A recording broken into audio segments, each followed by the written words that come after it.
misión de control y evaluación. Esto por un lado. Por otro lado, ¿en qué supuestos se iba a desarrollar esta ley? En el caso de enfermedad grave e incurable o enfermedad crónica, grave, invalidante, con sufrimiento físico o psíquico intolerables. Esto es lo que decía el proyecto, ¿no?, que se iba a desarrollar. Claro, esto, como personas, como seres humanos, nos plantea una serie de cuestiones, ¿no? Y a mí, por lo menos, y espero que a todos vosotros, se os plantee, primero, si es necesaria esta ley, segundo, si es oportuna, tercero, si es legal, y cuarto, si es conveniente. Yo creo que son las 4 interrogantes que se nos plantean, ¿no? Y antes de empezar, a mí me gustaría hacer un apunte como filólogo, ¿no?, que soy, y es el peligro y el riesgo del uso de los eufemismos, ¿no? Estamos hablando de la eutanasia, pero claro, cuando disfrazamos la eutanasia con un eufemismo como la muerte digna, desposeemos al significado de la carga semántica de ese rechazo inconsciente, social, telúrico, que provocar o inducir la muerte de un semejante tiene en la sociedad avanzada, como bien decía Alejandro, ¿no? Y hemos visto cómo esto funciona para variar, modificar el constructo de la conciencia social. Lo hemos visto cuando el aborto se convierte en interrupción voluntaria del embarazo, cuando el paro se convierte en búsqueda activa de empleo, cuando el empresario se convierte en emprendedor, ¿no? Todos estos eufemismos, ¿no?, que mueven la transformación de la conciencia social. A mí esto me preocupa. Disculpad este apunte filológico, por favor, y me vais a permitir que empiece por presentar ya de una forma muy somera, porque el tiempo apremia, a quienes me acompañan. A mi derecha tengo a Rafael del Campo, profesor de la Universidad de Córdoba, abogado, humanista y escritor. Van a observar que en el perfil de los que nos acompañan nos va a permitir abordar este tema desde 4 perspectivas que son muy interesantes, ¿no? De la perspectiva humanista, de la perspectiva profesional médica, de la perspectiva jurídica y desde la perspectiva legal. Yo creo que estas 4 confluencias son fabulosas, ¿no? Bueno, Rafael del Campo es un humanista y un escritor, autor ya de 6 libros, ¿no? Novelas, relatos, poesía, recientemente premiado con el premio Iznájar, ¿no?, de relato corto. Enhorabuena. Tengo que decir que me llena de orgullo porque fue alumno mío y a todo profesor nos enorgullece cuando el alumno supera al profesor, ¿no? Es un hombre reflexivo, aislado, buen cordobés, ¿no? Como buen cordobés individualista, no le gusta esto de mezclarse ni figurar, que su nombre figure en ninguna parte, ¿no? Un poco timidez. Bueno, pero bueno, cree y dar un paso adelante por necesidad, por urgencia social, ¿no? Recientemente ha publicado un libro que se llama, lo tengo aquí, Los signos ocultos del paisaje. Fijaos que no miento, cuando digo que el alumno supera al maestro. Yo jamás hubiera sido capaz de escribir un libro en alejandrinos blancos. Es un libro de poesía precioso, yo os lo recomiendo.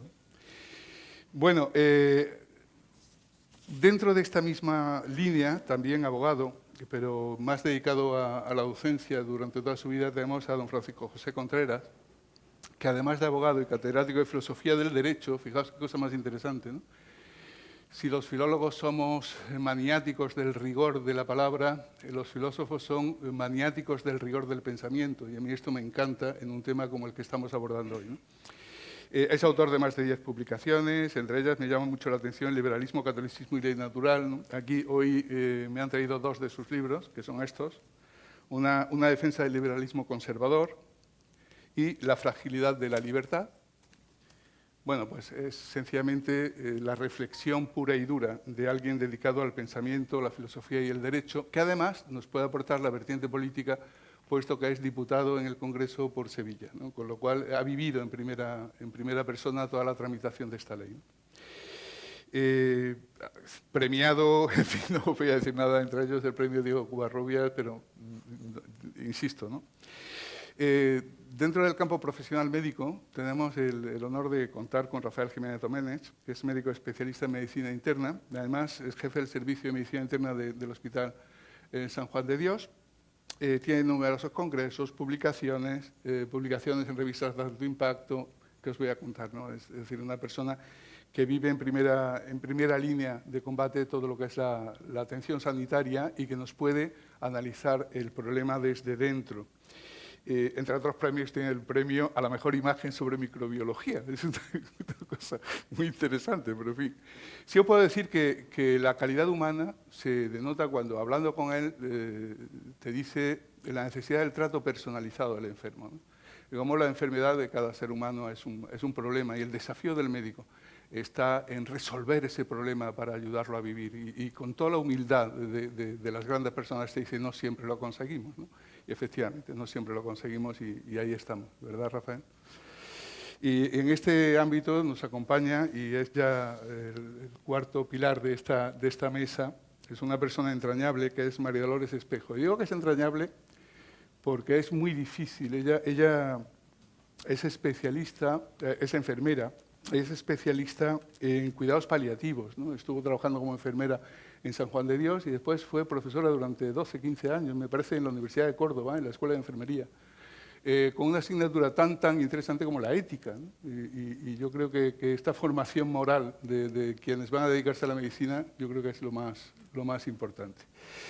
Dicho esto, ella me comentaba que es duro, y lo que mueve su vocación, ¿no? Que es duro ver morir con sufrimiento, sin control, sin asistencia de la familia. Y hay que aprender a acompañar también en este trance tan difícil. Yo creo que es algo tan vocacional que me resulta espléndido.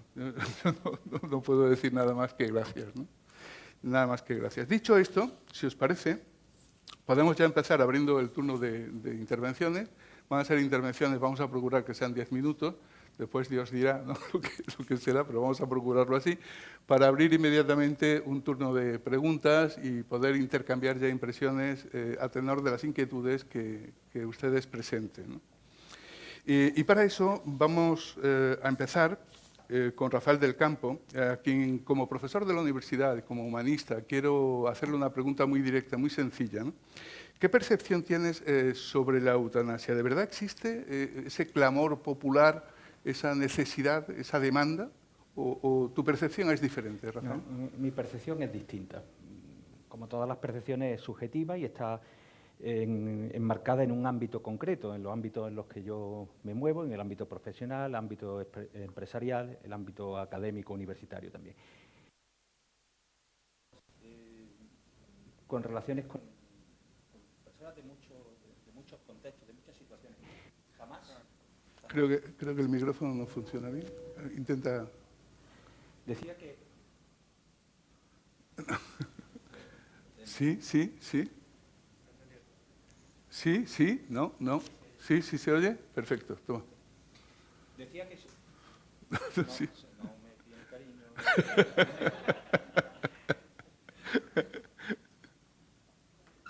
Tengo una voz poderosa, puedo... Como quiera.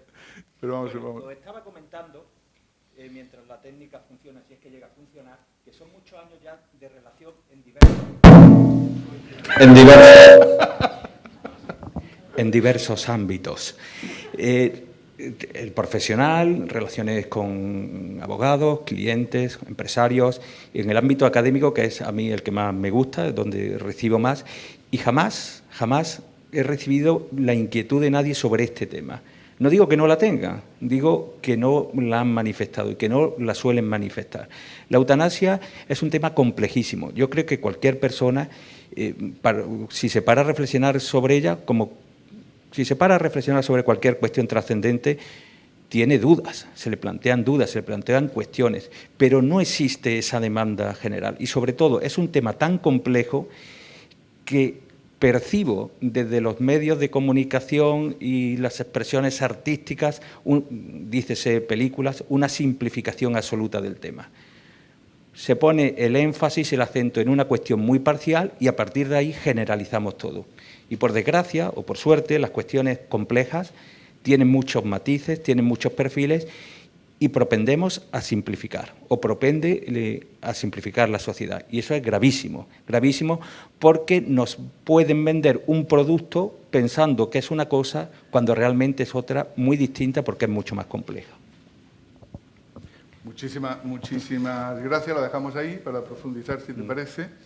Y le pasamos la palabra a don Francisco José Contreras, que a mí me gustaría hacerle una pregunta por la experiencia, por la situación y posición que tiene, ¿no? ¿Cómo se presenta esta nueva ley? ¿Y qué podemos aprender de aquellos países que van por delante de nosotros, que ya la han aprobado, donde se está poniendo en práctica? Estoy hablando de la ley, por ejemplo, holandesa-belga, ¿no? Yo creo que es interesante ver la perspectiva de desarrollo. Muy bien, pues esta ley de muerte digna, que está en este momento en proceso de tramitación en las Cortes, en principio quiere presentar la eutanasia como un recurso, como un último recurso para situaciones absolutamente excepcionales, de enfermedades especialmente dolorosas, enfermedades que incluyen un pronóstico vital limitado en el tiempo. Es decir, se intenta delimitar con precisión y con rigor, con un criterio muy restrictivo, lo que la ley llama el contexto eutanásico. Ahora bien, como quien hace la ley hace la trampa, a mí me parece que tanto en la exposición de motivos como en el propio articulado se dejan una serie de portillos abiertos a una ulterior expansión de los criterios que previsiblemente darán lugar a lo que ha ocurrido en Bélgica y Holanda, y ahora volveré sobre ello dentro de un momento, ¿no? Que ha sido, digamos, una pendiente resbaladiza hacia simplemente la eutanasia a demanda. La pretensión inicial de circunscribir muy rigurosamente el contexto eutanásico ha dado paso a simplemente un deslizamiento hacia la eutanasia por mera voluntad de la persona y sin que tengan que concurrir circunstancias objetivas. Y el paralelismo con lo que ha ocurrido en el caso del aborto es evidente, y tú aludías a ello hace un momento. Tengo aquí, como siempre, he preparado más materia de la que voy a tener tiempo de exponer. Tengo aquí una serie de fragmentos de la exposición de motivos que me parece que, de la ley, que confirman lo que estoy diciendo. Por ejemplo, cuando hablo sobre el contexto eutanásico, la exposición de motivos dice que el contexto eutanásico viene integrado por las condiciones que afectan a la situación física y mental en que se encuentra la persona, a las posibilidades de intervención para aliviar su sufrimiento y a las convicciones morales de la persona sobre la preservación de su vida en unas condiciones que considera incompatibles con su dignidad personal. Es decir, es un criterio híbrido. De un lado, se remite a factores en principio objetivables, como la gravedad de la enfermedad, el dolor insoportable o sufrimiento insoportable que pueda producir, aunque esto de la insoportabilidad también es difícilmente mensurable, ¿no? No existe un criterio objetivo para determinar cuánto está sufriendo una persona o hasta qué punto es insoportable su sufrimiento. Pero al final se remite a las convicciones morales de la persona. Al final lo decisivo es que él considere que vivir en esas condiciones es incompatible con su dignidad. Entonces, imaginemos, qué sé yo, una persona que tiene sobrepeso mórbido, por ejemplo, ¿no? Que considera que no es incompatible con su dignidad, pues pesar más de 100 kilos por razones estéticas, por razones de funcionalidad, de movilidad, etc. Doctor, quiero que usted me mate, porque atención, la eutanasia es dar la muerte a una persona, ¿eh? No caigamos en la logomaquia, en los eufemismos acuñados para crear la confusión. Eutanasia es inducir activamente la muerte de una persona, no es simplemente suspender un tratamiento. Pues bien, yo quiero que usted me mate porque es una vida indigna esto de vivir con sobrepeso, por ejemplo, ¿no? Es decir, se deja la puerta abierta a la subjetivización, que finalmente está llamada a arramblar con los criterios supuestamente objetivos, en principio objetivos, que se introducen en otras partes de la ley. Después, más adelante, el articulado define dos supuestos en los que procedería la eutanasia: la enfermedad grave, crónica e invalidante, situación que resulta de una persona afectada por limitaciones que inciden directamente sobre su autonomía física, así como sobre su capacidad de expresión y relación, y que llevan asociadas un sufrimiento físico o psíquico constante e intolerable, existiendo seguridad o gran probabilidad de que tales limitaciones vayan a persistir en el tiempo, y la enfermedad grave e incurable. Es decir, por simplificar y por no leer todo, por un lado tendríamos, digamos, la enfermedad terminal, enfermedad con un pronóstico vital muy limitado en el tiempo, y la enfermedad crónica, Lo de la enfermedad grave, crónica e invalidante es una enfermedad que no necesariamente va a conducir en un plazo corto a la muerte de la persona, pero que sí limita seriamente su autonomía o sí le produce un sufrimiento que el propio texto reconoce que puede ser físico o psíquico. Atención, desde el momento que nos adentramos en el terreno del sufrimiento emocional, sufrimiento psíquico, ahí obviamente entramos en el terreno de lo totalmente subjetivo, ¿no? Porque no existe ningún instrumental médico que permita medir el sufrimiento psicológico de una persona. Bueno, después se prevén una serie de garantías para evitar que la eutanasia sea concedida sin fundamento suficiente. Por ejemplo, la persona tiene que reiterar en el plazo de 15 días y por escrito su voluntad de recibir la eutanasia, porque si no, bueno, podría ser fruto de un arrebato pasajero, un momento de depresión. No, hay que volver a confirmarlo en el plazo de 15 días. Y además existe una comisión de control, como existe también en el Benelux, pero en España la comisión de control va a intervenir a priori, es decir, debe autorizar previamente la práctica de la eutanasia. En cambio, en Bélgica y Holanda es una comisión que controla a posteriori, ¿no?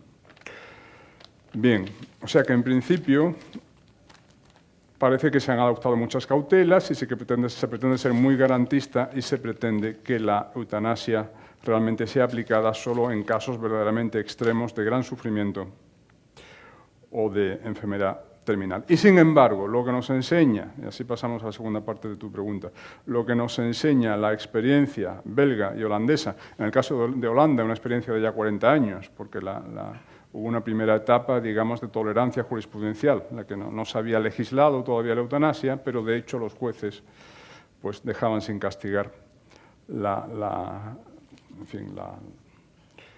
aplicación de la eutanasia en determinados supuestos. Y de unos 20 años en el caso de Bélgica, donde se legisló en 2002. Lo que nos enseña esa experiencia es que es imposible aspirar a una delimitación estricta, rigurosa de los supuestos, porque la pendiente resbaladiza existe. Por dar algunas cifras, en Bélgica se empezó con unos 200 casos al año de eutanasia, estamos ya en más de 2.000, 2.500, ¿no? Se ha multiplicado por más de 10 en 18 años la práctica de la eutanasia. Y en Holanda se estima que ya un 15% de las muertes tienen lugar mediante eutanasia. Lo que se observa es un deslizamiento desde los supuestos de gran sufrimiento físico al supuesto de sufrimiento emocional. Y hemos visto que el proyecto español deja ya la puerta abierta para eso. Sufrimiento emocional.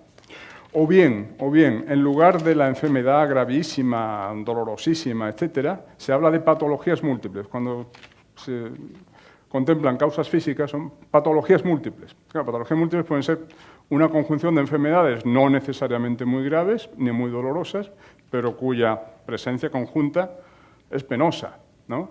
Pues que es artrosis, reuma, ceguera o pérdida parcial de visión, y pérdida de la memoria y sordera, en definitiva, lo que suele tener uno a partir de cierta edad. ¿Quién no tiene patologías múltiples a partir de cierta edad? Es decir, las patologías múltiples simplemente el declive físico del ser humano, ¿no? Que está previsto en la condición humana. Bueno, pues ya se está concediendo la eutanasia en Holanda y Bélgica por patologías múltiples, es decir, ancianos que simplemente lo que tienen es la tristeza de la vejez y del declive y de la pérdida de facultades y la pérdida del entorno humano también. Y ahí entraríamos en la parte del sufrimiento emocional, ¿no? Tuvo mucho eco mediático en Holanda el caso del senador Brongersma, que era un político que era conocido y tal, y pidió la eutanasia en 1998 y no estaba enfermo, más allá de lo que decía antes, ¿no? De los achaques de la vejez. No estaba enfermo. Él dijo que no quedaba vivo nadie que le interesara. O sea, era el sufrimiento, pues eso, de ver cómo uno se va quedando solo, van muriendo sus amigos, sus contemporáneos. Y bien, no quiero pasarme el tiempo, esa circunstancia de una soledad triste, deprimente, una vejez triste, deprimente, etcétera, se va a dar cada vez con más frecuencia en Europa. Porque la generación que ahora está llegando a la ancianidad es la generación que también protagonizó la revolución sexual familiar de los años 60-70. Es una generación en la que ha habido mucho más divorcios, mucho menos familias intactas o matrimonios duraderos, ha tenido muchos menos hijos, y esto es también decisivo para la cuestión que nos ocupa, y me gustaría tener tiempo de explicarlo. Es la generación que no tuvo suficientes niños y, por tanto, ahora va a afrontar la vejez en soledad, porque no tendrá hijos o nietos que le acompañen, ¿no? Por lo tanto, el supuesto del anciano que pide eutanasia porque simplemente ya no soporta la vida, y no porque esté especialmente enfermo, sino porque es muy triste ver cómo se acerca al final en soledad, eso va a ser muy frecuente en la Europa postfamiliar y postreligiosa del siglo XXI. Por otra parte, bueno, ya después ampliaré quizás en el debate si tengo más tiempo, leyes como estas, leyes sobre la vida y la muerte, como también lo es la ley del aborto, me parece a mí que tienen una función pedagógica, es la función pedagógica del derecho, ¿no? El derecho enseña, dijo el jurista norteamericano Louis Brandeis, el derecho enseña, es decir, el derecho, además de pretender regular un sector de la convivencia y solucionar determinados problemas prácticos de convivencia, el derecho a veces también intenta transmitir un mensaje moral, y en este... Uy, perdón, es que tengo un solo brazo y no llego a tiempo. El entusiasmo de la exposición. El derecho, ya decía, a veces intenta transmitir una determinada concepción moral y una determinada visión antropológica, y es el caso de las leyes de la vida y la muerte, como la ley del aborto o la ley de la eutanasia. ¿Qué visión antropológica es esa? Pues bien, la visión según la cual la vida humana no tiene un valor absoluto o no tiene un valor incondicional, sino que su valor es relativo, su valor depende de su calidad, y aquí aparece el famoso concepto de calidad de vida, que me parece muy peligroso. Es decir, la mera pertenencia a la especie humana no garantiza automáticamente la sacralidad, es decir, la intangibilidad de la vida del sujeto. No basta con tener el genoma propio de la especie humana para que tu vida merezca respeto incondicional, no. Además, tú tendrás que acreditar que tu vida tiene la calidad suficiente. Quizás tu vida, por carecer de calidad, por ejemplo, por estar muy deteriorada o por presentar los achaques y las limitaciones que decíamos antes, pues ya no merece ser vivida. Es exactamente el concepto que utilizaron los nazis en su famoso programa Acción T4 en 1939-1941. Se exterminaron unos 60.000 deficientes mentales y psíquicos. El concepto que usaban era lebensunwertes Leben, es decir, la vida no digna de ser vivida. No digna de ser vivida por no reunir la calidad suficiente, ¿no? Bien, ¿tengo un minuto más? Bueno, me paro ya y después... Paramos y damos paso a Rafael, y yo espero que, obviamente, en el debate tengamos ocasión de ampliar, ¿no? Bueno, Rafael, vamos ahora a la parte práctica, ¿no? De quien se enfrenta con los enfermos y quien tiene de primera mano esas impresiones, ¿no? De afrontar el dolor, de afrontar el sufrimiento. A lo largo de tu vida profesional, yo estoy seguro que te has encontrado con enfermos que entrarían dentro de esos supuestos, ¿no? Previstos por la ley, seguro. Sí, segurísimo. sin duda. Pero, ¿cuál es tu experiencia con ellos en relación a este tema, ¿no? A la eutanasia o al deseo de la muerte? Yo había plasmado por escrito algunas ideas porque quiero que aunen, por un lado, la experiencia personal, por otro lado, una serie de conceptos que creo que deben de quedar claros, ¿no? Porque en el ejercicio de la profesión médica, cuando nos enfrentamos a estos pacientes, pues surgen muchas dudas sobre los tratamientos, la necesidad o indicación adecuada de los tratamientos. Y bueno, en realidad, pues eso, quería dar lectura para no irme o salirme del guión que me había trazado, y si quieres, porque realmente las asociaciones pro-eutanasia se basan, su filosofía, sus motivos principales, lo aluden cuando se refieren a casos extremos, ¿no? A casos sobre todo como el de Ramón Sampedro, como el de María José Carrasco, los cuales son difíciles de rebatir, aunque tienen, por supuesto, argumentos en contra sin lugar a dudas, pero querer legislar en base a este tipo de casos extremos tiene mucho riesgo, porque no es la mayoría, ni muchísimo menos. Más bien todo lo contrario, serían la excepción, ¿no? Entonces, hay que pensar que todos los pacientes que están en estas situaciones, los que se podrían plantear la eutanasia, tienen alternativas, ¿no? Y tendría que existir una voluntad por parte del Estado de implementar esas alternativas y de aplicarlas, ¿no? Los que abogan por la eutanasia lo hacen defendiendo como una solución al problema, ¿no? Muchas veces como la única solución a un problema. Y dado que el problema, en este caso, es una enfermedad y el sufrimiento que ocasiona, y en medicina las soluciones a las enfermedades pues se llaman tratamientos, ellos plantearían la eutanasia como un tratamiento.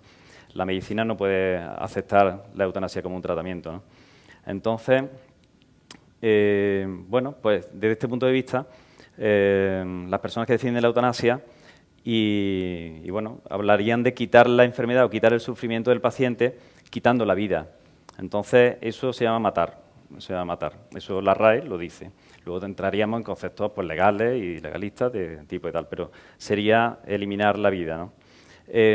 Luego se puede dosificar el término, ¿no? Ya entramos en el eufemismo, ¿no? Se puede hablar pues, de todos los eufemismos que ya conocemos para quitarle un poquito de, bueno, de gravedad o de rechazo a esto, ¿no? Hacer menos cruel, ¿no? la situación, pero es lo que es, ¿no?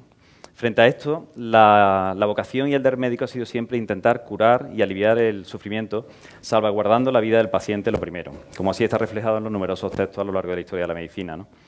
Bien, un paciente desea morir cuando en su sufrimiento no ve otra salida, ¿no?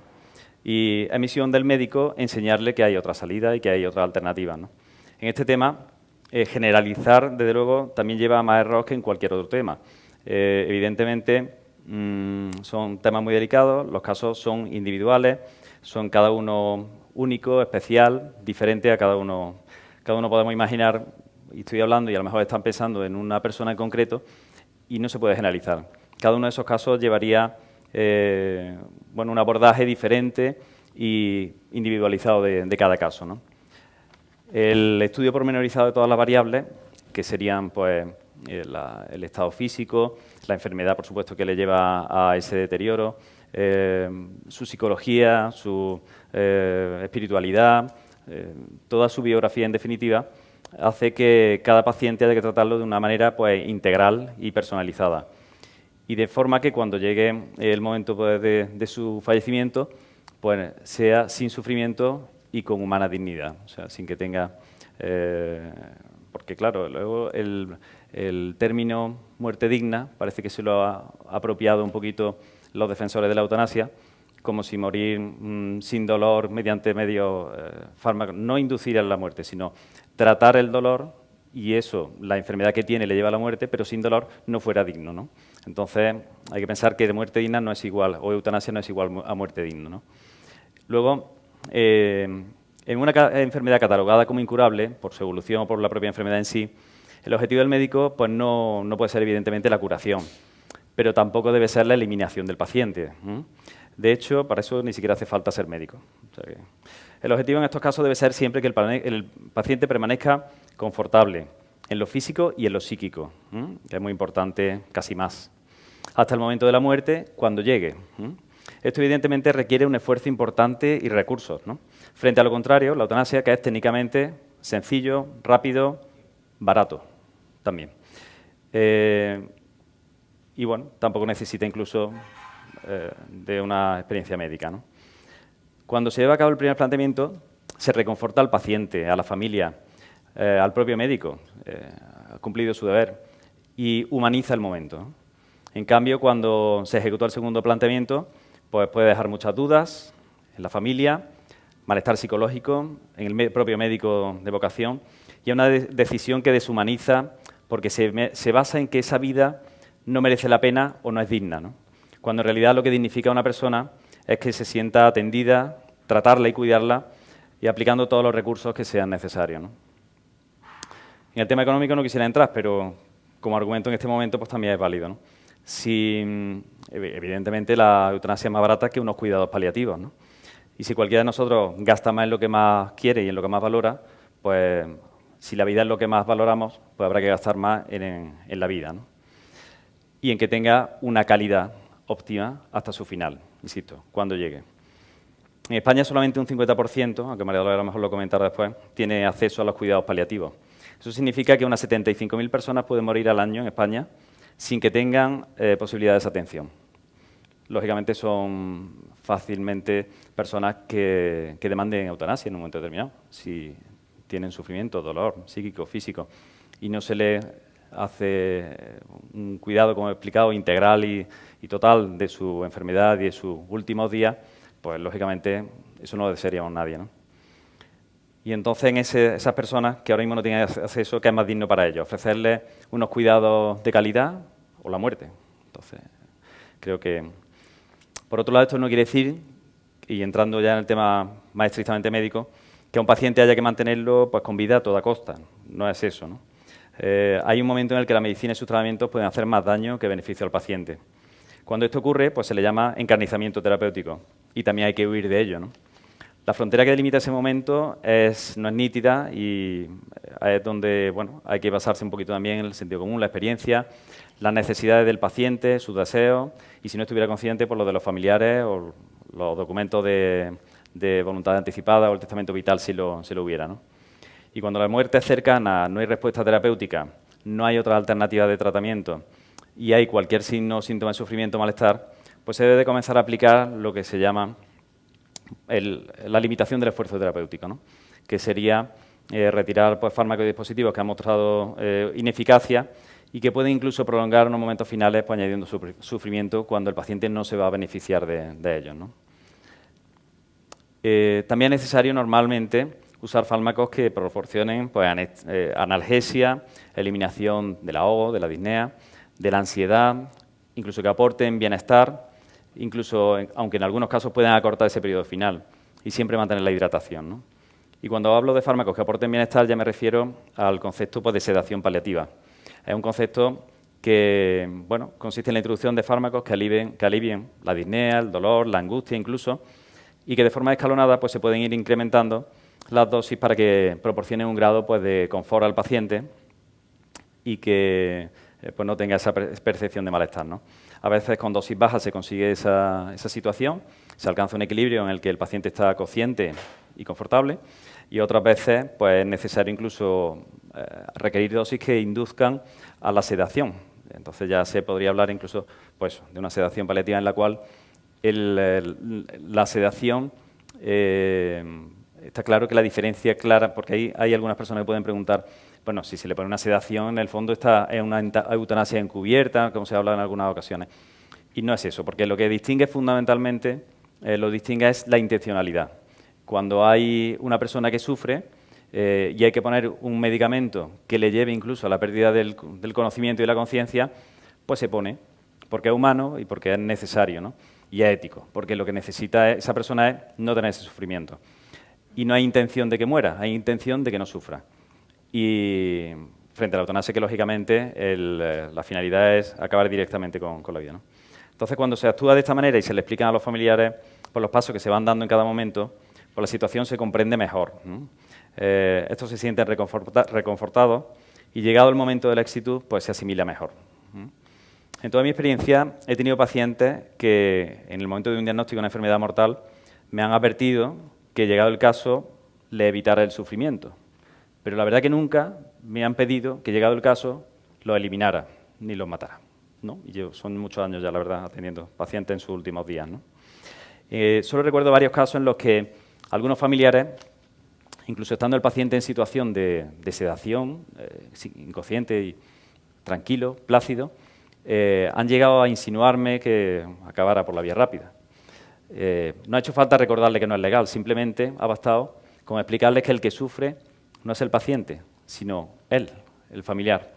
Porque la atención, porque bueno, un familiar que tiene un enfermo, en fin, cercano en esa situación, sufre también y siente angustia, hay que comprenderlo.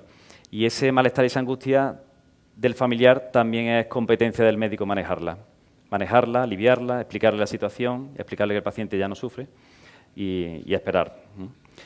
La otra situación que podemos encontrar en el hospital sería pues, un paciente que llega a una situación de control de los síntomas, bueno, pues se estabiliza y no tiene signo de muerte inminente, no tiene dolor, no tiene ahogo, no tiene sufrimiento, se puede marchar a casa y entonces ahí continuaría pues, con los cuidados paliativos, los que tengan acceso. Entonces ahí María Dolores seguramente nos ilustrará mucho mejor. Y luego, por último, quería simplemente nombrar básicamente 4 conceptos que quería transmitir que aunque no son directamente relacionados con el hospital, sí son de competencia médica, ¿no? Entonces, una es que la eutanasia puede hacer perder la confianza del paciente en el médico. Porque cuando un paciente grave sabe que está en manos del médico la potestad de no prolongar su vida, o lo que es más exacto, de terminarla abruptamente, si en caso de que incluso esté inconsciente y el médico decida, como existe en algunos países, que la eutanasia, se ha comentado, pero puede ser... La definición de eutanasia tiene que ser solicitada. En la definición, la eutanasia la tiene que solicitar el paciente. Pero ya hay aplicaciones de ley en Holanda donde el paciente, por esa pendiente resbaladiza que hemos comentado, el paciente ya no necesita pedir la eutanasia, sino que el médico tiene potestad para que si cree que ya no hay remedio, aplicar la eutanasia directamente. Entonces, si el paciente conoce esto, pues puede hacerle sentir inseguridad, miedo, incluso pensar que el médico puede no hacer todo lo necesario, todo lo que está en su mano por seguir adelante, con lo cual deteriora la relación médico-paciente. Otro aspecto sería la posibilidad de que pedir la eutanasia pueda generar ansiedad al paciente dependiente, ¿no? Y, en cierto modo, pues sentirse obligado a solicitarla. Porque un paciente que es consciente de que genera un sobreesfuerzo, aquí hablamos de pacientes crónicos, ¿no? Tipo ELA, tipo esclerosis múltiple, procesos degenerativos neurológicos, sobre todo secuelas de procesos agudos, ¿no? Pues cuando el paciente es consciente que genera un sobreesfuerzo en la familia, un sobreesfuerzo de trabajo, de gasto económico, de estrés incluso en los familiares, se puede ver un poco autopresionado psicológicamente sabiendo que tiene en su mano la posibilidad de solicitar que acabe. Y no por él, sino por la familia, pues puede decidir solicitarla, ¿no? Por otro lado, la eutanasia tiene el gran riesgo de convertirse, como hemos comentado, en la pendiente deslizante, ¿no? Se aprueba para casos extremos, porque no todo el mundo profundiza en lo que es esto, y entonces pues se dejan llevar un poco por el boom, el impacto de un caso muy llamativo, por Dios, ¿cómo no va a sufrir? Y entonces, una vez establecida la norma, o bien se relaja un poquito las condiciones, como dicen en Holanda, por ejemplo, se notifican a posteriori. Aquí hablan de a priori, pero bueno, a veces, claro, a posteriori ya no tiene solución. Entonces, bueno, pues la norma otra vez es lo que se puede ir relajando, también ha pasado en Holanda, que se va ampliando los supuestos, como pasa con el aborto, igualmente, se van ampliando los supuestos, y porque va calando de alguna forma, y bueno, puede abarcar a ancianos, a discapacitados, por supuesto, a todo tipo de personas que, como hemos comentado, no se considere que tienen una vida digna, e incluso a menores de edad, a niños, como también existe alguna norma. Yo trato con muchos pacientes que sufren depresión, fibromialgia o síndrome de fatiga crónica, por ejemplo, y que en algún momento de su evolución han deseado morir, pero con su tratamiento, apoyo y demás, han superado ese deseo, porque puede ser temporal, y de estar legislada la eutanasia, pues no estarían hoy con nosotros. Y por último, si existiera una verdadera y completa organización de los cuidados paliativos que abarcara no solamente los oncológicos, sino también cualquier paciente crónico, con secuelas o con dolor crónico, pues la posibilidad de que un paciente solicitara la eutanasia sería muchísimo menor. Luego, yo creo que no hay que comenzar, pues eso, la casa por el tejado, ¿no? Hay que primero plantear una ley de cuidados paliativos de calidad, hacer una inversión en eso, y luego se podría plantear, pero ya digo, muy pocos llegarían a necesitar, a solicitarlo, y habría que analizar cada caso por separado, como es lógico. Bueno, pues si se atiende al paciente y a su familia de forma global y adecuada, pues lógicamente no estaríamos casi ni hablando de esto, ¿no? Y por último quería, así a modo de conclusión, decir que bueno, Hipócrates, uno de los padres de la medicina y autor del juramento hipocrático, afirmaba no matar, curar cuando se pueda y consolar siempre. Luego Claude Bernard lo matizó un poquito en curar a veces, aliviar a menudo y consolar siempre. Y hoy, con los avances más grandes que ha tenido la medicina en su historia, hoy disponemos de la mayor tecnología, de las mayores farmacología, de la mejor farmacología. En esta situación médica que tenemos, pues yo actualizaría esa frase o esa premisa: curar cuando sea posible, pero aliviar y consolar siempre. No tiene por qué haber sufrimiento. Muchísimas gracias, Sí. muchísimas gracias, Rafael. Y bueno, la experiencia de María Dolores yo creo que va a ser que además dedicada a cuidados paliativos y que vocacionalmente la llevó a una fundación, la Fundación Bioética, ¿no?, que tiene, entre otras finalidades, aparte de promover la educación sanitaria, la tutela de los derechos humanos, ¿no? Y en este sentido, la experiencia más la vocación creo que nos pueden ayudar mucho, ¿no, María Dolores?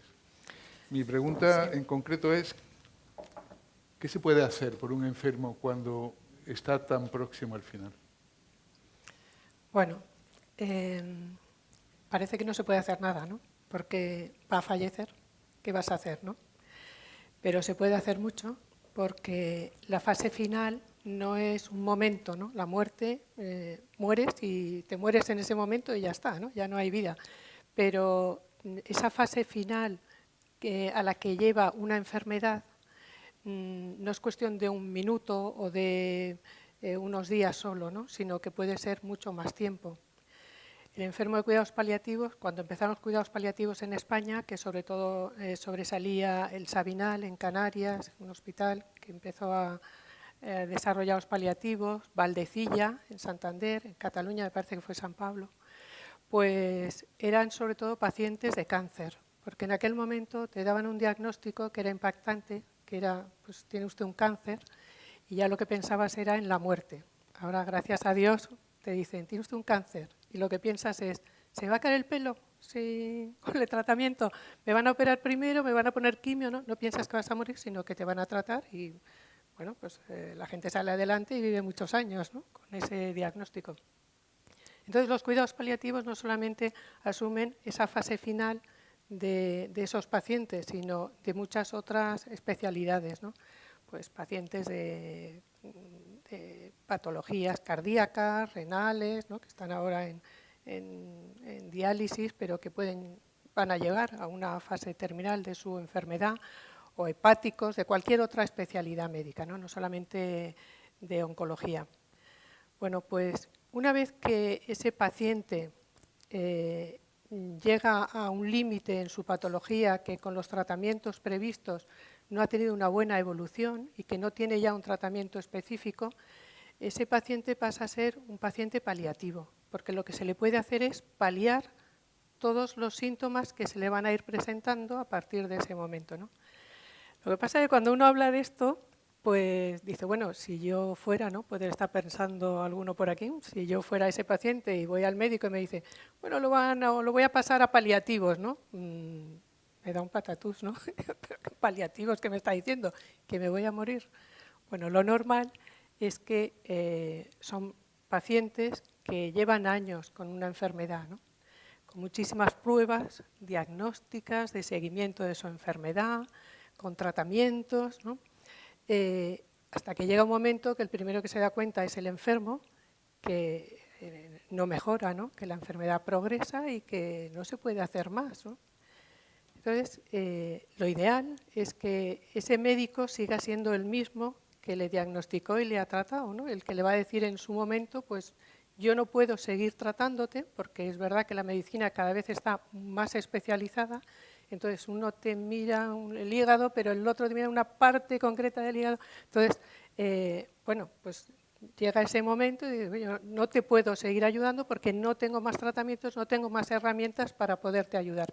Pero tengo un compañero que es paliativista, que te va a llevar todo el control de síntomas que estás presentando, ¿no? O sea, que no hace falta ni siquiera decir paliativos, ¿no? Que hubo una época que dijeron, va a haber que quitar los carteles de unidad de paliativos porque la gente pasa y se cree que aquí lo que hace la gente es morir, y no es verdad, ¿no? O sea, los enfermos ingresan en la unidad de paliativos, pero también se van de alta a su casa, no se quedan allí, ¿no? Bueno, fallecerá cuando le toque, ¿no? Pero no necesariamente por eso tiene que morir, aunque es verdad que es una patología que llega a su final y que la muerte está próxima, ¿no? Próxima de meses o próxima de un año, ¿no? No se sabe en qué momento. Entonces, se puede hacer mucho, porque además en paliativos no solamente es el control de síntomas, sino el acompañamiento del enfermo. Y en paliativos no nos importa solamente el enfermo, sino que es todo un pack, el enfermo y su familia. Porque nos habrá pasado que el que más y el que menos habremos estado enfermo y todo el mundo se vuelca con el enfermo. Bombones al enfermo, flores al enfermo, todo el mundo pendiente del enfermo, preguntando por el enfermo, pero pocas veces se pregunta por el acompañante del enfermo, ¿no? Que en esas patologías, cuando llega la fase final, ha pasado tantos días, tantas horas en un hospital, acompañando a esa persona que además la quiere y la ve sufrir. con lo cual es un sufrimiento añadido para el acompañante, para el familiar.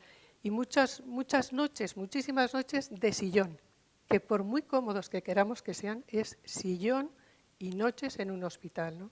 Entonces, paliativos nos importa el enfermo y nos importa el familiar, y dentro de la familia el cuidador principal, ¿no? Entonces, cuando llegan a la unidad de paliativos, el paciente, el familiar roto por cansancio, ¿no?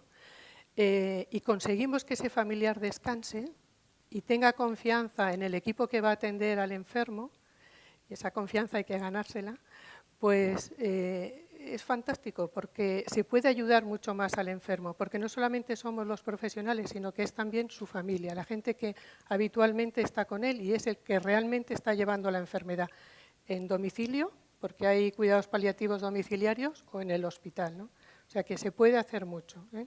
Y no es, porque hay quien piensa que paliativos es poner el hombro y que alguien llore, ¿no? En el médico o en la enfermera, y no es así, ¿no? O sea que hay que tener conocimientos, hay que tener formación en ese control de síntomas, también en ese acompañamiento, ¿no? Porque no es fácil hacer un control de síntomas, sobre todo a veces es el dolor, ¿no? Que es lo más llamativo en el enfermo, saber controlar ese dolor y no pasar directamente, como a veces ocurre, ¿no? Que tiene dolor, un poco de morfina, esto no funciona, bueno, pues sedación, ¿no? No se le puede quitar el conocimiento a un enfermo porque tiene mucho que decir antes de fallecer, ¿no? Tiene mucho que comunicar, ¿no? Y hay que dejarlo que comunique, que él se despida y que sus familiares se puedan despedir de él, ¿no? Porque eso no acaba siendo un duelo patológico. Claro, claro. Yo agradezco muchísimo vuestras intervenciones. Vamos ahora a abrir para que podáis preguntar a cualquiera de los intervinientes, pero a mí me gustaría romper yo la primera lanza, ¿no? Y no sé a quién dirigirle la pregunta, ¿no? A mí la impresión que me da es que esto de la ley de la eutanasia es abrir la caja de Pandora. Abrir la caja de Pandora, sabéis que Pandora, ¿no?, se abrió y se esparcieron todos los vicios, ¿no?, por la tierra. Y hay un tema que a mí me preocupa, ¿no?, y que sabiendo que el suicidio es la segunda causa de muerte no natural en España, según las publicaciones de la OMS, que en España se producen 10 suicidios diarios, que multiplican por 2 el número de muertos de los accidentes de tráfico, que multiplican por 11 el número de homicidios en España, que multiplican por 80 los casos de violencia de género, que el riesgo aumenta con la edad, además, y que el grupo de mayor riesgo, estos son datos de la OMS, ¿no?, es el de varones de más de 79 años. ¿No estaríamos, a través de la ley de la eutanasia, no sé a quién dirigir la pregunta, induciendo el suicidio en un colectivo de riesgo predeterminado? Es decir, ¿no estaríamos telegrafiando una conducta precisamente con el tema del envejecimiento de la población, de la soledad de esa generación? No sé, a mí es que me da la sensación de que vamos a ello, ¿no? Sí.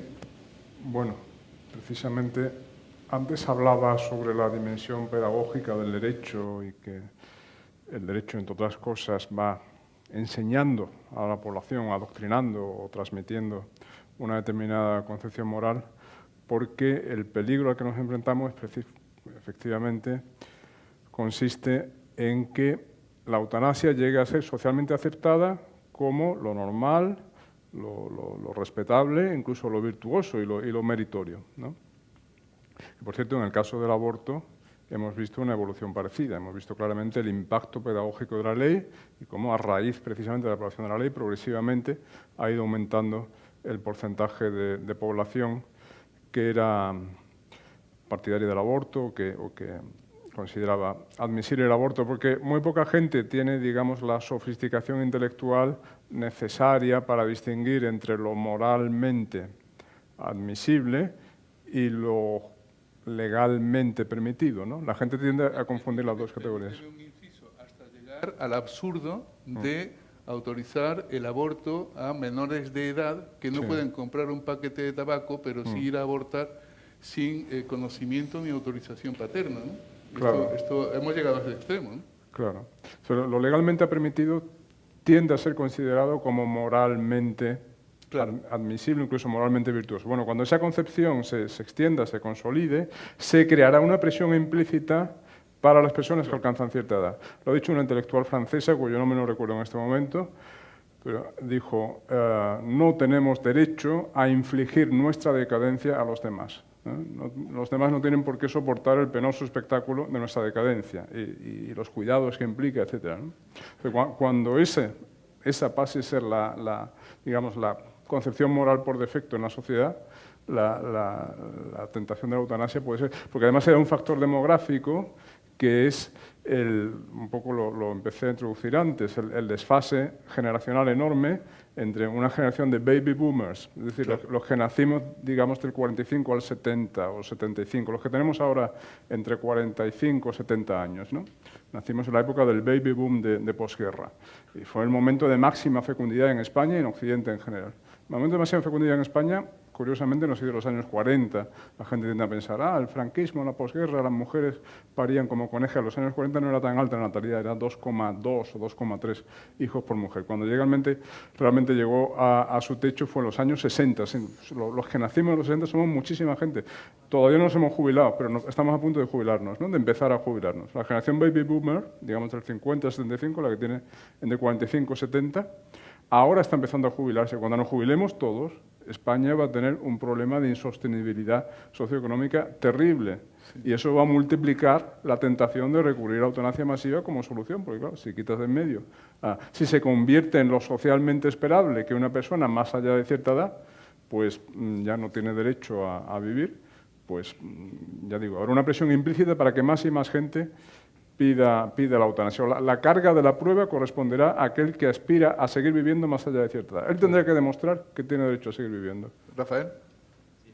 A comentar que se puede hacer de dos enfoques diferentes. Uno, hablábamos del suicidio, ¿no? Dice, una persona que quiera suicidarse, en este caso que quisiera pedir la eutanasia en caso de que estuviera legalizada, pues debería tener un sistema de que pudiera interesarse la sociedad, la comunidad médica, pues por el paciente, en este caso, o por la persona, para que pudiera expresar sus necesidades y qué le lleva a esa motivación, ¿no? Y algunas veces, seguro, muchísimas, tendría posibilidad de remedio, de cambiar esa actitud, porque yo lo he visto. Porque yo lo he visto que personas que han deseado morir, la he visto posteriormente, tratadas y tal, y no han deseado morir. Si existiera la eutanasia, pues, además, según creo en la ley que se está tramitando, dan un plazo desde que solicitan la eutanasia hasta que la conceden, máximo hablan de 31 días, lo cual me parece que no se puede analizar la capacidad de continuar y decidir una vida humana en 31 días, cuando, por otro lado, por ejemplo, una ley de dependencia que está en marcha y que cualquier persona que tiene necesidad solicita una atención y acogerse a la ley de dependencia y puede tardar 6 meses por término medio en que le contesten como poco. En cambio, para la eutanasia, un mes. En un mes tiene resuelta la... Y el otro enfoque que quería decir es desde el punto de vista de la sociedad, no ya de la persona que tiene la intención, sino de la sociedad. Si una persona, nosotros vamos por la calle y vemos que de un puente una persona se quiere tirar, inmediatamente avisamos a la policía, le empezamos a hablar, no hombre, espérate, piénsalo, seguro que tienes hijos, nietos, amigos, en fin, y uno, ¿qué te pasa porque quieres hacer eso? Y entonces toda la sociedad, incluida la estatal, es decir, la policía, el sistema sanitario, todo, se vuelcan con esa persona, eso a día de hoy, para que no ejecute lo que tenía pensado. En cambio, es darle la vuelta a la tortilla. Si se aprueba la eutanasia es como si le empujáramos. O sea, ¿qué quieres? No, espérate. Venga. Entonces, es un poco frío el pensamiento, pero yo creo que... Sí, a partir de ahora, cualquiera de ustedes puede preguntar a cualquiera de los intervinientes. Voy a dar la palabra a Rafael. Quería hacer volvemos a anteriores. Quería hacer una breve precisión. Cuando he estado estudiando la proposición de ley de la eutanasia, veía grandes concomitancias, paralelismos con otras leyes que yo he estudiado por mi especialidad de carácter puramente administrativo. Me producía una cierta repugnancia, debo decirlo. O sea, estábamos hablando de la muerte igual que hablamos de solicitar una bonificación tributaria, una cuestión prácticamente superflua. Me producía cierta desazón que se ve incrementada cuando me doy cuenta al final de la norma que no se trata nada más que de un procedimiento administrativo donde se resuelve de manera terminante y definitiva sobre la vida de una persona. Cuando nosotros, cualquiera de nosotros, recibimos una notificación administrativa, esa no es definitiva.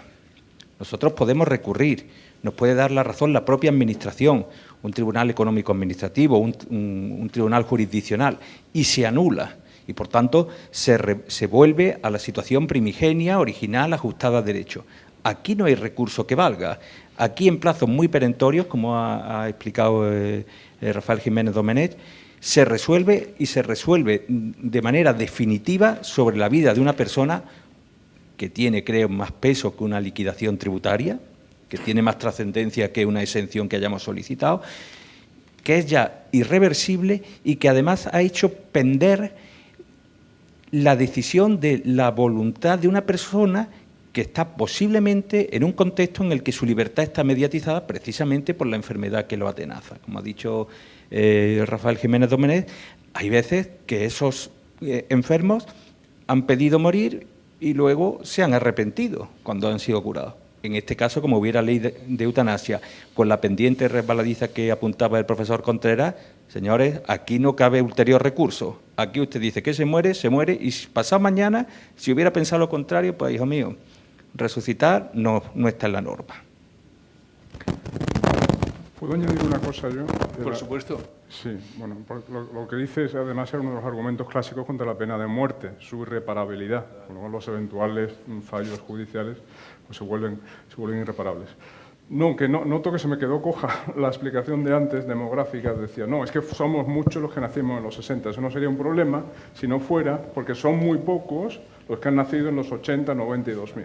O sea, el problema ha sido el hundimiento de la natalidad. Nacimos muchísimos españoles en los años 50 y 60, con lo cual hay una generación muy numerosa, que estamos ahora en los 45 a 70 años, pero de ahí para abajo se ha hundido la natalidad de forma espectacular. Entonces el problema es de insostenibilidad, porque claro, el sostenimiento sanitario de pensiones, etcétera, de los jubilados requiere cotizantes y no hay bastantes cotizantes, ¿no?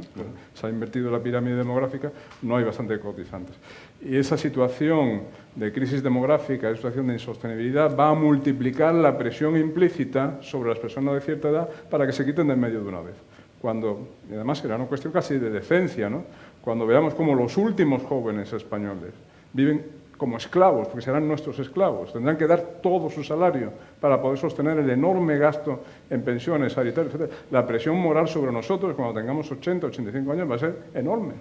Cuando vea a mi hijo que no puede ahorrar, que tiene que dedicar toda su productividad a sostener a una masa inmensa de jubilados, que fue tan egoísta que no fue capaz de engendrar hijos en número suficiente que garantizasen su sostenimiento en su momento, ¿no? Sí, María Dolores. Sí, yo en mi experiencia, atendiendo enfermos paliativos, cuando llega el enfermo no pide que le quites la vida, ¿no? Lleva sufrimiento y motivos que uno puede pensar, bueno, yo en su situación creo que no sería capaz de aguantarlo. Lo que te dicen es, no puedo seguir viviendo así. Yo pienso que morir no quiere morir nadie. Lo que queremos es que nos atiendan en lo que necesitamos. Tener respeto, que cuando se habla de muerte digna, la muerte no es ni digna ni indigna, ¿no? Eso lo dignifica la propia persona al morir, ¿no? Entonces lo que necesitas es que te respeten, que te apoyen y que te den lo que necesitas. Cuando alguno ha dicho, me quiero morir, y le preguntas, ¿por qué? Entonces es donde hay que ayudar. Ahí es donde hay que poner el esfuerzo. Realmente, si estuviera la ley de eutanasia, cuando dice me quiero morir, no le preguntas por qué ni qué es lo que te pasa. Directamente una inyección letal y has terminado, ¿no? Porque además lo ha pedido en ese momento. Entonces, el planteamiento de la eutanasia es más un planteamiento político, ideológico, que un planteamiento real. Porque, bueno, se pueden decir cosas, ¿no? pero dicen cosas la gente que no ha estado atendiendo moribundos. Claro. Pero cuando estás ahí y ves a tantos enfermos como he podido atender y que hemos visto morir, es que es otra dimensión, es que es otra forma de ver la vida y la muerte, ¿no? Y ver el final de esas personas, ¿no? Y cómo se vive el final, ¿no? Todo ese proceso final. Entonces, cuando pues hay tertulias, ¿no? Pues sí, la eutanasia, no sé qué, y empiezan a divagar, ¿no? Te dan ganas de apagar porque dices, es que no saben de qué están hablando, ¿no? Entonces, claro, realmente es un planteamiento político porque hay mucho ahorro, ¿no? Ahora con la pandemia, con todos los ancianos que han muerto, ¿no? Miles y miles de ancianos, que nunca sabremos cuántos miles han sido, pues dicen, bueno, pues se van a ahorrar una cantidad de dinero increíble, ¿no? No hace falta eutanasia ya, pueden esperar un año igual o más, porque el ahorro lo han tenido ya, ¿no? La gente ha muerto. Entonces, político y luego ideológico, bueno, pues porque si tienes un planteamiento de vida que no tiene sentido para ti, ¿qué es lo que te ayuda a seguir viviendo, ¿no? En situaciones muy límite hemos visto, me estoy acordando de una paciente que no se sabía cómo podía seguir viva, ¿no? Pero para ella era muy importante que sus hijos siguieran teniendo una madre, porque el día que ella muriera serían huérfanos. Entonces, para ella, cada día que vivía era una meta que había conseguido, ¿no? A pesar de que, no sé cómo ha vivido un día más, ¿no? Por eso tienes que tener algo que te ayuda y que te impulsa a seguir viviendo a pesar de lo mal que puedas encontrarte, ¿no? Eso es muy difícil, ¿eh? Y ayudar a enfermos que no tienen un objetivo, un algo por lo que luchar, es muy difícil, pero no es imposible. Entonces, ahí es donde hay que ayudar, ahí es donde hay que apoyar y hay que conseguir que los paliativos sean una especialidad médica y de enfermería y no cargar al médico súper especialista a que tenga que atender esa etapa porque no está formado para esa etapa. Está formado para su especialidad, pero no para la etapa final de ese enfermo, ¿no? Entonces, es muy importante que se conciencien todos que hay que sacar esa especialidad adelante, ¿eh? No una ley de paliativos, sino la especialidad médica y la especialidad de enfermería, porque no existe una ley de cardiología ni una ley de urología, es absurdo, ¿no? Claro. Entonces, ley aparece cuando se piensa que va a haber un abuso dentro de esa especialidad. Entonces, la Ley Nacional de Trasplantes, ¿no? Y puede haber abusos, ¿no? Venta de trasplantes. ¿Por qué tiene que haber un abuso en cuidados paliativos? Pues porque se plantean ahí, precisamente en paliativos, meter la eutanasia. En Bélgica empezó la eutanasia en las unidades de cuidados paliativos. Entonces, ley no. Hace falta formación, la formación suficiente de médicos y enfermeras para atender a esos enfermos. Yo pienso que los que se dedican a paliativos, los que nos dedicamos, es una vocación dentro de la vocación sanitaria, ¿no? Porque es verdad que es una situación difícil, pero es que es muy necesaria, porque todos nos vamos a morir. Entonces, vamos a morirnos bien y a gusto, ¿no? Ya que hay que morirse, ¿no? Que te atiendan bien. Yo, si me permitís un apunte, porque creo que quizá no hayamos insistido lo suficientemente en esto, a mí lo que me llama muchísimo la atención es la técnica de manipulación de masas que se está utilizando, no solo en este tema, sino en otros muchos, ¿no? Y aquí es de recibo esa frase de que el árbol no te deja ver el bosque. Es muy fácil poner un caso concreto, angustioso, ponerle cara al sufrimiento, ¿no? Como es el caso de la película Mar Adentro, para que todo el mundo se identifique con lo terrible que es vivir una situación como esta, ¿no? Ese es el árbol que nos ponen delante de los ojos, pero que nos impide contemplar la enorme complejidad que tiene el tema, la enorme cantidad de situaciones que tiene el tema, tanto ya en el aspecto humano como en el aspecto legal, como en el aspecto ético, como en el aspecto, es decir, esa variedad tan enorme y mucho más sin contar con la experiencia de profesionales que están viviendo de cerca esta atención.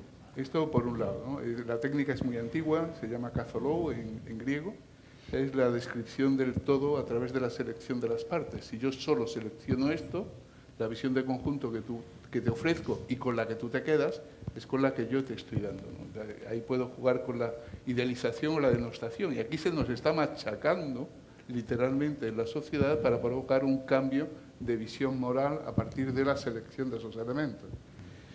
La gente que se queda solamente con las noticias que permanentemente están bombardeando sobre esta cuestión, el eufemismo, pues al final acaban transigiendo en esa línea moral de la que hablábamos antes, ¿no? Esto por un lado. Por otro lado, me gustaría que comentaros o preguntaros, ¿no creéis que forma parte de un proceso de deshumanización? Porque a mí lo que me llama mucho la atención cuando estudiaba la famosa depresión analítica, que yo imagino que vosotros como médicos explicaríais mejor que yo, ¿no? Cómo la desafección, la falta de cariño hacía que los bebés se dejaran morir en los orfanatos de posguerra, ¿no? No solo basta alimentar y cuidar la higiene de un niño, ya no digo de un enfermo, de un paciente o de un anciano, ¿no? Sino que note que es querido.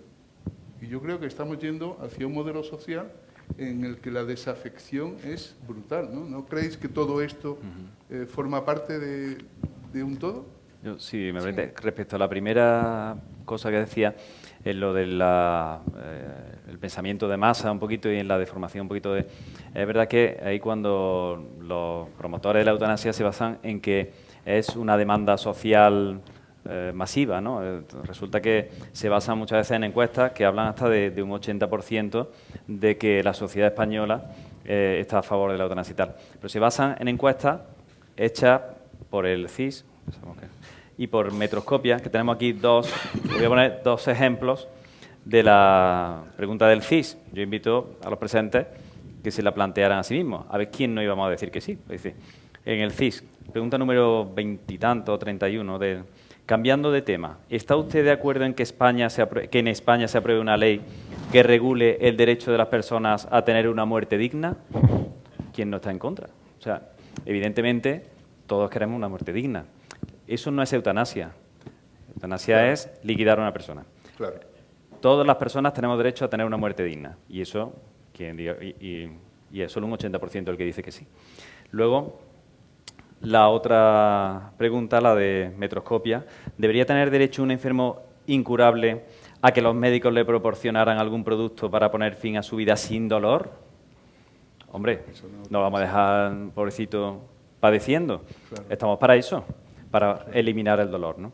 Lo que pasa es que esa pregunta, al añadirle ese último matiz, ya la están desvirtuando y están induciendo a que luego los resultados de la encuesta, claro, y solo un 75% en este caso dice que sí, pero ¿alguien quiere morir con dolor?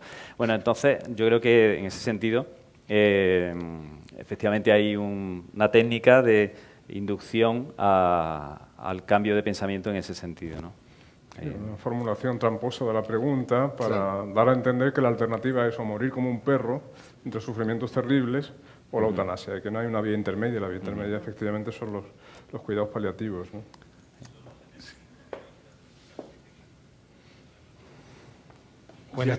Si alguien me ayuda a pasar el micrófono, ser breves en la pregunta, por favor, y dirigirla. Lo que yo quería comentar es que a la hora de invitar amigos a esta tertulia, me ha pasado una cosa muy curiosa, que es que el personal cree que este es un tema que no hay que tratarlo, que esto se da por supuesto ya en esta sociedad, que hay que admitir que elijas tú cómo vas a morir y cómo la pérdida de los conceptos, yo lo llamo cristiano, pero es que está claro que se ha perdido el concepto del suicidio, por ejemplo, como una cosa que era malísima antiguamente, porque no te enterraban en sagrado, los católicos lo entendíamos así, pero es que ahora hemos pasado al paso contrario. Yo expongo lo de la charla esta y me vienen compañeros míos del colegio, y la mayoría personas conservadoras y de formación católica, y me dicen, es que tú quieres que la gente muera como mi padre, ¿no? Mi padre era una persona muy religiosa y que santificaba el dolor. Es que es verdad, eso es muy complicado explicarlo. Es lo que usted decía, que si no se ha vivido la persona muriendo en la tuya, tú no puedes entender esa postura. Pero me dice un amigo, es que mi madre sufrió mucho y tú lo que quieres es que todo el mundo reviente. Digo, no, digo, porque el primero que tiene una enfermedad de un tipo neurológico soy yo, y yo soy el primero que valoro la necesidad de apoyo por parte de la sociedad.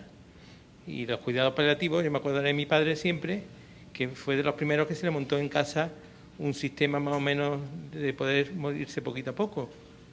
Y claro, dices tú, es que estamos en una sociedad que ya todo se ve bien, todo se ve bien, que te maten, lo del aborto lo mismo, y tú cuando que intentas explicarlo, bueno, te machacan. Sí, sí. Muchísimas gracias. ¿Pasa, por favor? Buenas.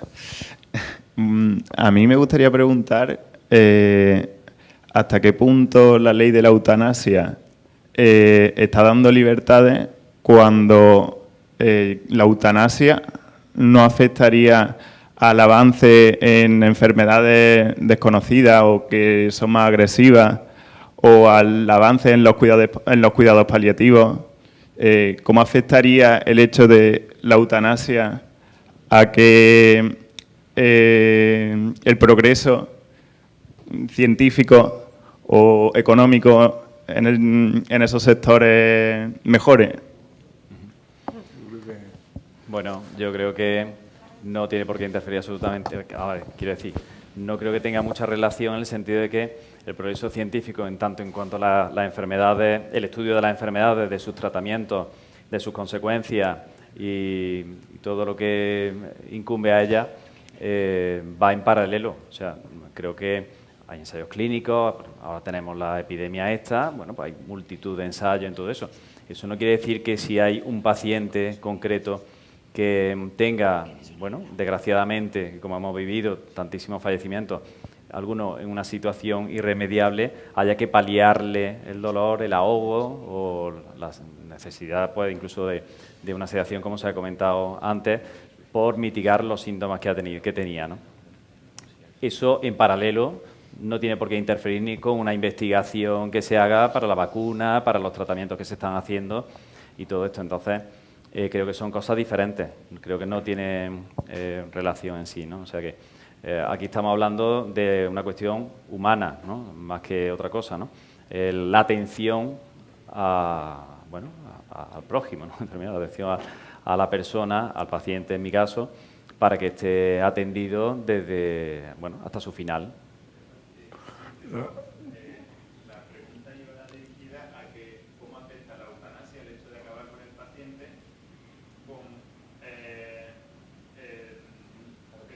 ese avance. Si tú, una persona que tiene una enfermedad concreta, muy agresiva, directamente le provoca la eutanasia, no da lugar a que aparezca un tratamiento que pueda solucionar su enfermedad, efectivamente. Claro que sí, efectivamente. Mientras que en un enfermo, claro, ahí estamos hablando de enfermos más crónicos, no enfermos agudos, sino enfermos crónicos en los cuales están en una situación estable, solicitan una eutanasia, si estuviera aprobada la ley, pues se le aplica y no da lugar a que en los siguientes meses, años o cuando sea, apareciera un tratamiento que pudiera solucionar su sufrimiento y su enfermedad. Efectivamente, se está privando a esa persona de esa posibilidad y de que pudiera haber continuado su vida pues plena, ¿no? En el caso de que apareciera ese tratamiento, efectivamente. Yo le veo sentido a lo que él dice, es decir, claro, si la solución adoptada generalmente frente a ciertas enfermedades graves, dolorosas, es la solución expeditiva de la eutanasia, pues se dejará de investigar sobre curaciones o sobre técnicas de mitigación del dolor. Entre otras cosas porque es más barato. Claro, es más barato, entonces ¿para qué vas a gastar en paliativos? Sí. Lo mismo, no habría financiación por parte de los laboratorios pues, en el Alzheimer, por ejemplo, ¿no? Claro. Porque según la definición de la ley, esos pacientes serían de los primeros, ¿no? Que se les eutanasiables. Aplicaría la eutanasia. Yo quiero ¿Para qué apuntarme, gastar me ahí? gustaría subrayar un argumento que ha dado Rafael, en el sentido de, ya vamos terminando, si os parece, ¿no? Yo por mí encantado, yo no tengo ningún... Ah, sí, Paula quiere... Sí, una última cuestión Sí, y luego ya Paula. si quieres hacéis ya un recopilatorio.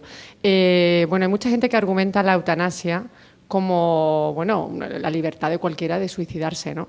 Y, bueno, me surge la duda de si en los países donde la eutanasia está llegando a estos límites tan increíbles, si han disminuido los suicidios. O sea, si al final esa gente de verdad se iba a suicidar o no. Es decir, que mucha gente justifica la eutanasia así. O sea, yo me quiero suicidar y puedo ahora mismo tirarme debajo de un autobús y cuando estoy enfermo a lo mejor no puedo. Entonces, cuando ya se está llegando a un número tan alto, como hemos dicho, de personas que son sometidas a eutanasia y que, bueno, si se hubieran suicidado todos en su momento, que no querían vivir, pues habrían tenido que desaparecer los suicidios. Y yo creo que es que no tiene mucho que ver. Me gustaría que se desmontara ese argumento de la eutanasia como un suicidio asistido o como la libertad de una persona a morirse, porque al final lo que es un asesinato más bien. O sea, que no se está matando él está pidiendo que le mate un tercero, ¿no? Entonces, que se explicara un poco, que se justificase un poco el por qué no es eso la eutanasia. A mí me vas a permitir que conteste yo ahora. Y que conteste yo en el sentido de que hay que tenerle mucho respeto a la palabra libertad. Porque para ser libre, lo primero que uno tiene que tener es opciones. Y si no tienes opciones, no eres libre. Cuando una persona opta por el suicidio es porque no ve más que una salida a su vida. Y una salida condicionada por el sufrimiento, muchas veces por la depresión y por una serie de hormonas que circulan por su cerebro, ¿no?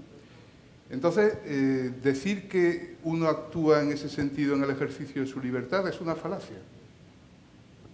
Si no hay opciones, tú no eres libre. Y aquí lo que se trata es de inducir respuestas sociales por presión social para una determinada conducta. Cuidado con esto, ¿eh? Cuidado con esto.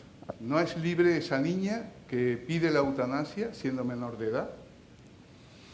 No se la conceden porque requiere la autorización de los padres. Y la niña se deja morir, porque tenía un problema de anorexia, y los médicos y los juzgados deciden no alimentarla. Es decir, una niña con un trastorno psiquiátrico como la anorexia, ¿se puede estimar que es libre para tomar una decisión sobre su vida? Quien afirme eso, de verdad, yo creo que no tiene muy clara lo que es el concepto de la libertad. Insisto, ser libre significa tener opciones. Si no damos opciones, estamos condenando a una única salida. Y esa es mi preocupación. Disculpadme, pero es que a mí el tema este de esgrimir la libertad como bandera cuando se está condicionando precisamente para restringir la libertad y condicionar, me parece gravísimo. Me parece gravísimo. Perdonadme, pero lo siento. He saltado. No, decía que me parecía muy, muy importante un argumento. Ya vamos cerrando, si opináis, os doy un turno de palabra a modo de conclusión, empezando por Rafael, que tú empezaste, a modo de conclusión, si quieres. ¿Sigue sin funcionar? Dame el micrófono. Ah, perdón, que quería Pepe intervenir. No, sí. No, yo iba a dar la ronda final. Sí, bueno, ¿está bien? ¿Querés? No, bueno, únicamente quería preguntar, lo que yo sé, ha habido una oposición muy fuerte por parte de los colegios médicos a la posibilidad de que se apruebe la eutanasia, porque, claro, los médicos no se dedican a matar a la gente, sino que se dedican a sanarla, con lo cual dificultan muchísimo. ¿Hasta qué punto pueden los propios colegios médicos oponerse a esto? ¿Pueden llegar incluso a presentar recursos ante los tribunales? ¿Exactamente qué pueden hacer los colegios médicos en España frente a este ataque que convierte un médico en un verdugo? La verdad que en la ley esta que se está preparando, no la he leído en profundidad, pero creo que ni siquiera estaba planteado el tema de la objeción de conciencia. Por lo menos está planteado, sí está planteado, pero está regulado, sí está porque la cuestión es que sí está Hay regulado. que escribirse en un registro, Sí. hay que decirlo. Un registro en el cual ya, Una lista negra. al fin y claro. al cabo, es una lista negra, porque si en un hospital hay una serie de médicos que atienden a las personas que en un momento determinado solicitan la eutanasia y todos objetaran, pues el hospital se vería obligado a cambiar de médico. O sea, alguien tendría que... En fin, puede costar hasta el puesto de trabajo incluso a los médicos. El colegio oficial, o en este caso la Organización Médica Colegial en España, tiene un poder limitado. O sea, evidentemente es una organización, pero no es legislativa. O sea, yo creo que ahí, vosotros sabéis más de leyes que yo, pero no tiene potestad. Puede sugerir, puede aconsejar. Sin ir más lejos, pues a lo largo de esta pandemia ha hecho varios comunicados dirigidos al gobierno y, bueno, se tiene en cuenta o no. Entonces, hay una opinión, pero no es seguida y no tiene obligación. Poner algún tipo de recurso, demanda y tal, pues bueno, si la ley la aprueban, estaría en contra de la ley, supongo que tampoco tendría mucho. Lo que sí es verdad que el Código de Deontología Médica dice textualmente, pues aquí fíjate, casualmente anotado, que el médico nunca provocará intencionadamente la muerte de ningún paciente, ni siquiera en caso de petición expresa por parte de este. Eso es deontología médica, lex artis, lo cual no es obligatorio de cumplir. O sea, quiere decir, esto es como el concepto, la norma general, pues que tenemos los médicos. Pues desde el juramento hipocrático se hacía, luego se ha ido actualizando y luego en el código deontológico pues también figura otra serie de conceptos en ese sentido, pero es verdad que no hay posibilidad real de que eso se tenga en cuenta o sirva de freno eficaz contra eso. Es cuestión de opinión pública y de las personas que legislan. Sí, enfermería está a la expectativa de que dicen los médicos, ¿no? Porque el médico, en el tema de la eutanasia, será el que prescriba qué hay que ponerle al enfermo, ¿no? O qué hay que retirarle para conseguir su muerte. Pero enfermería es la que administra. Entonces, ¿hasta qué punto enfermería se puede negar a una orden médica, ¿no? Que se jugará el puesto de trabajo seguramente también, igual que el médico, que se niegue a quitar la vida a un enfermo, ¿no? Pero me parece que si sale la ley va a haber mucho que decir y a ver qué pasa, ¿no? Muy bien, pues si no hay más preguntas, ¿os parece que hagamos un turno de cierre con alguna breve conclusión, empezando por Rafael? Sí, bueno, yo creo que a lo largo de esta conversación que hemos tenido entre todos han surgido muchas cuestiones interesantes. Yo he aprendido mucho, tanto del profesor Contreras como de ti, de María Dolores y de mi querido amigo Rafael Jiménez Domenech. Creo que todos tenemos claro una cuestión, y es que es un tema complejo.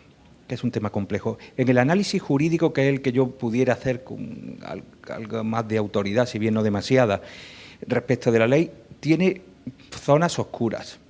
Está la llamada pendiente que apuntaba el profesor Contreras y un abuso de conceptos jurídicos indeterminados que pueden servir como de portillo para meter ahí cualquiera de las cuestiones que no nos gusten o que en principio no estén en la mente de los manifestada por el legislador en la exposición de motivos, en principio digo. Pero hay algo, a mi modo de ver, mucho más interesante. Estas cuestiones son hasta contingentes. Para mí, lo fundamental, por lo que me parece deplorable cualquier regulación en los términos en los que se proyecta de la eutanasia, es porque creo que se trata de un obús más a la línea de flotación de nuestros principios, de los principios en los que cree nuestra civilización, nuestra cultura, al margen de las convicciones religiosas. No quiero entrar en ese punto ahora mismo. A la dignidad del hombre como tal y al concepto que de él tenemos. Por eso, siempre, a mi modo de ver, la ley se regule mejor técnicamente o peor, tengamos más o menos ejemplos que poner, podamos beber o no de la experiencia comparada de otros países. Todo eso es a mayor abundamiento. Para mí, la base de mi posición personal es contraria a la ley de eutanasia porque afecta a algunos de los principios básicos de nuestra concepción del hombre y de la sociedad, que desgraciadamente no ha sido la primera ni va a ser la última. Todos podemos hacer memoria. Yo no voy a entrar ahora en ese recordatorio de cómo poco a poco se propende a la dilución de esos principios que, para mí, al menos, son esenciales. Muchísimas gracias. Profesor Contreras. Sí, perdón, tengo micrófono. Bueno, pues no sé, yo creo que estamos en una encrucijada de civilización muy importante y yo el porvenir lo veo con mucha inquietud, ¿no? Con independencia de que esta ley llegue a aprobarse o no, que me temo que va a ser aprobada, porque al menos si la legislatura dura lo suficiente, porque ellos tienen el rodillo parlamentario y tienen mayoría suficiente, y aunque partidos como el nuestro, ¿no? El Pepe Ramírez y el mío, Vox, hagamos todo lo posible por oponernos, pues somos impotentes frente al rodillo. Yo querría evocar la intervención suya, que quedó un poco colgada en el aire. Yo sí creo que las convicciones religiosas son muy importantes en este asunto. No son, pero y a lo mejor vamos viendo... En un ámbito político, cada uno tiene su convicción, pero es que yo creo que trascienden de la cuestión religiosa. Yo puedo ser ateo, si no lo soy, y llegar a la misma conclusión. Sí, pero quizás estamos viendo las consecuencias sociales de la muerte de Dios, ¿no? Si Dios no existe, entonces yo soy el único dueño de mi vida, es la autonomía existencial. La concepción cristiana es heterónoma, es decir, la norma viene de fuera, el dueño de mi vida realmente es Dios, o la vida es un don divino que yo no tengo derecho a renunciar o a devolver, por tanto, no me puedo dar muerte. Ahora bien, si Dios no existe y mi vida es simplemente un fogonazo de conciencia entre dos abismos de oscuridad, bueno, yo decido cuándo se apaga la luz, ¿no? Realmente es lo coherente en una perspectiva atea. En una sociedad descristianizada, me temo que inevitablemente más y más gente decidirá que, bueno, que su vida porque el sentido de la vida ya pasa a ser simplemente el placer, o la vida es valiosa en la medida en que puedas extraer placer de ella. Cuando llegas a la etapa de declive, en la que el cómputo de placeres y dolores se vuelve cada vez más complicado, y lo que te cabe esperar es pues eso, decadencia y sufrimiento, etcétera, pues realmente no tiene sentido prolongar la cosa. Y es lo que estamos viendo ya en Europa descristianizada. Que se tenga de uno mismo también. Digo, porque yo no vivo por el placer físico o hedonista. Un placer en sentido amplio, sí, en sentido amplio. No, yo soy consciente de mi propia existencia, de mi propia identidad, y creo que debo pervivir mientras pueda aportar, aunque sea un ápice de alegría, por ejemplo, a mis congéneres o a la gente cercana a mí. Esa visión... Sí. Esa visión que solo arranque de la conciencia de la existencia de Dios para dar dignidad a la propia vida, no sé, no termino de verla. Sí, pero bueno, los viejos tampoco ven la posibilidad de aportar nada a la sociedad, ¿no? Bueno, se les arrincona y se les descarta. Depende. Quizá la culpa sea de la sociedad, porque aportan mucho y posiblemente mucho más que los jóvenes. Sí, pero el medio social va a influir mucho. Claro. Su planteamiento se sostiene más en sí mismo, porque lo que tú dices es verdad, pero tu medio social no te va a quitar tu dignidad, pero te la puede ignorar. Pues habrá que cambiar, porque debemos ir a una revolución social en ese sentido. Sí. O sea, eso de poner al abuelo en el rincón, no. Pero en fin, perdóname porque te he interrumpido y... No, nada. Otra ventaja del cristianismo enorme es que era capaz de aportarle un sentido al sufrimiento. El sufrimiento puede tener un sentido redentor, de poner lo que falta al sufrimiento de Cristo, a la redención, etc. En la perspectiva atea no hay forma de darle sentido al sufrimiento. Tanto cuando el balance de satisfacción esperable y sufrimiento esperable pasa a ser claramente negativo, lo racional realmente es quitarse la vida. Y cuando llegue a ser una convicción generalizada, cuántas distopías, ¿no?, nos presenta la sociedad futura como una sociedad en la que a partir de cierta edad, voluntaria o coactivamente, no hay viejos, ¿no? Es el mundo feliz de Huxley, por ejemplo. Quiero recordar que no había viejos porque, bueno, pues quizá nos espera un futuro difícil. Rafael. Bueno, yo sobre todo creo que la ley de eutanasia en España ahora mismo no es ahora mismo necesaria, en tanto en cuanto son más necesarias otras soluciones que son posibles y que no se tienen en cuenta, ¿no?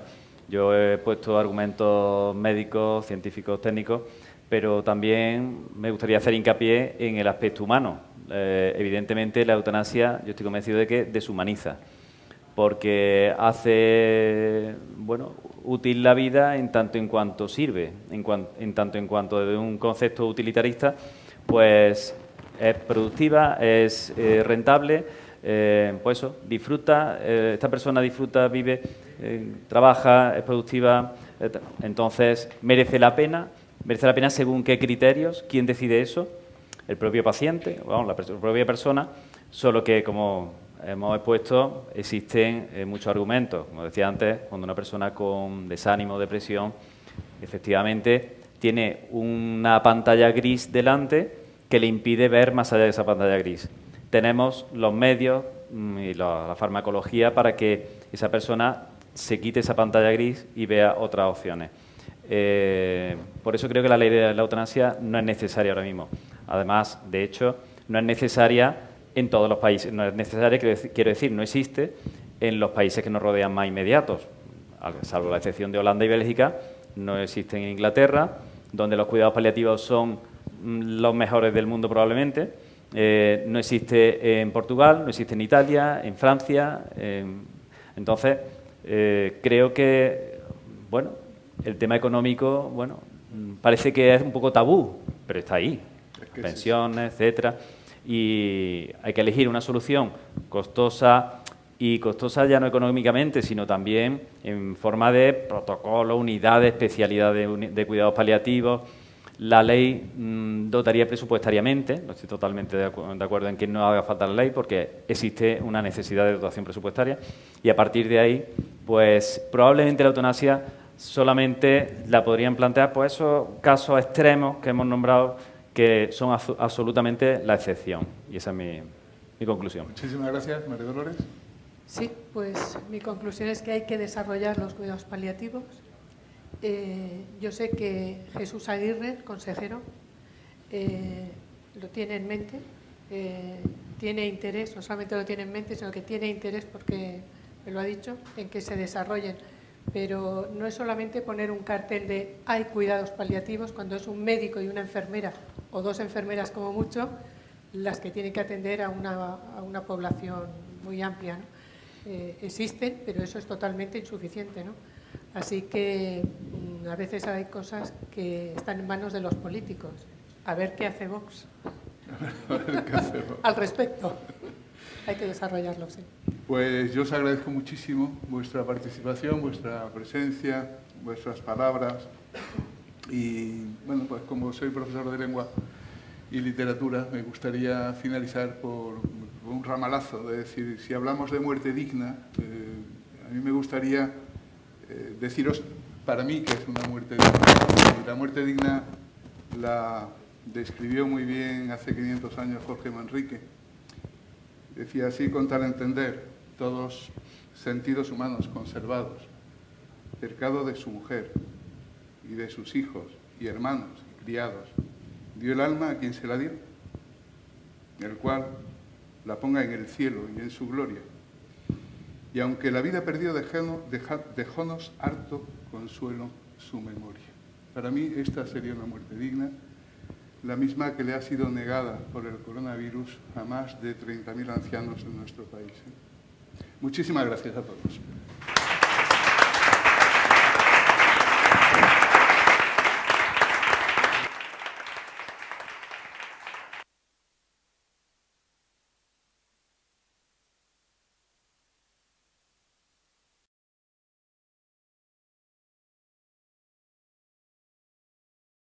Exactamente, sí.